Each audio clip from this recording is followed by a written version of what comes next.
Llevamos 20 años colaborando con Euskal Fondoa. La solidaridad y la cooperación son señas de identidad de nuestro municipio, de Getxo.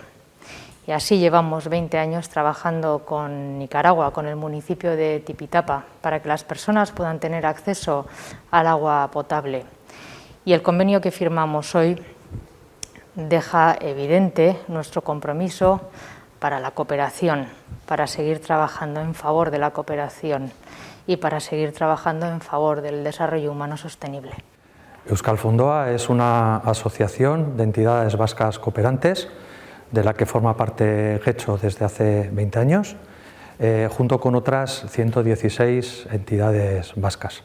Es una entidad que trabaja la cooperación descentralizada y podemos decir que en la actualidad de las más potentes del Estado. Las vecinas y vecinos de Getxo han contribuido durante estos 20 años con alrededor de 1 millón de euros para acercar una forma de vida más saludable y más razonable para las vecinas y vecinos de Tipitapa. Ni que decir tiene que es uno de los municipios más comprometidos con la cooperación y por lo tanto con la cooperación descentralizada